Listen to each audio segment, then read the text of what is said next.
Ben Whittaker is a fighter who has gained recognition for his brash and bold showboating, along with mocking his opponents. He mercilessly beats every opponent and shamelessly humiliates them in public, ultimately destroying ambitious fighters' careers. But a noble warrior, fighting by the code of honor, took issue with such brazen taunts and decided to put the cocky showboater in his place. And today we're going to tell you about a dark spot in Ben's career that he built on bullying. This is Boxing Game. Here we go. In 2023, thousands of Birmingham spectators witnessed the fight between Ben Whittaker and Jordan Grant. From the first seconds of the fight, Whittaker showed a significant difference in speed, making it hard for Grant to find his rhythm. When Ben realized that his opponent was no threat to him, he used his disgusting dance fest for the first time.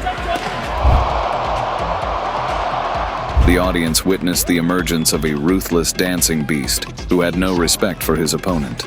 In the second round, the Brit sent Grant into a nap and shattered all his dreams of a glorious career as a great boxer.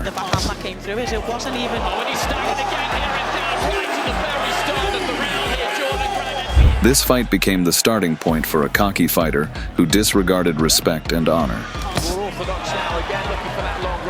As his career progressed, he kept turning the ring into a dance floor, but he only stepped up to fight against tomato cans who couldn't counterattack his grim fandango. The rascal was overconfident and cocky, unlike his humble opponents, and when he realized that victory was in his pocket, he proceeded to demonstrate his choreographic skills. But the recent fight just tore through the charts with a mocking performance against Ben's compatriot, Leon Wellings. Right from the start of the fight, Whittaker pinned Wellings in the corner, squeezing ring territory from his opponent.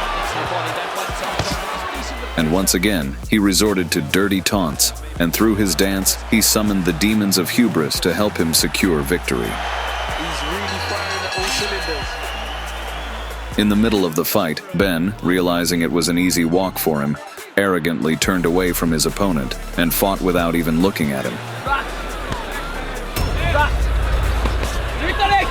In the end, Whittaker not only won by unanimous decision, but also showcased his dark side once again.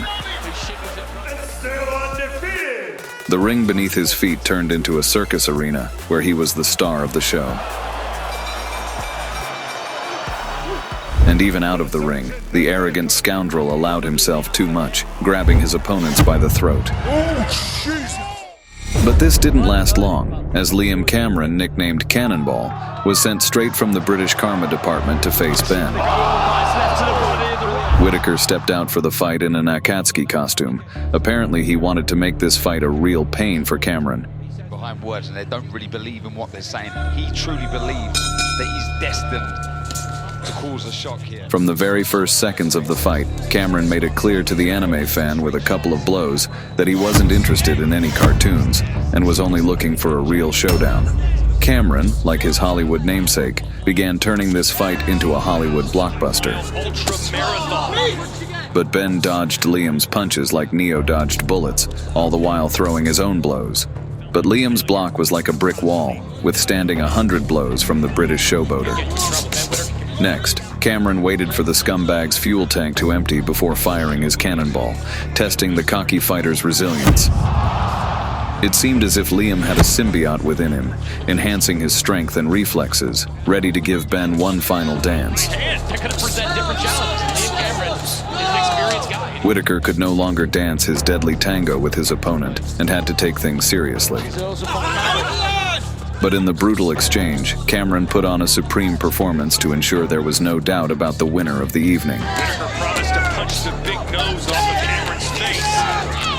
Cameron staged a special show for the showboater titled Hell's Kitchen, where he played the role of a chef and fried Ben to a crisp. Ben couldn't escape his punisher in the ring and mistakenly decided to hide outside the ring, getting seriously injured. After that, the judges decided to stop the fight, but instead of awarding Cameron the well-deserved victory, they opted to keep the hype train rolling and called it a draw for Whittaker. Split draw! Although Cameron didn't get an official victory, the scoundrel received a good beating and sustained a serious back injury, after which he's unlikely to want to put on any more mocking performances. We have watched Ben Whittaker's incredible story, in which he had to pay a heavy toll for his mockery, handed to him by karma. But his career isn't over yet, and Ben can change everything if he starts fighting like a true warrior for honor. Do you think there should be a drop of show in professional boxing?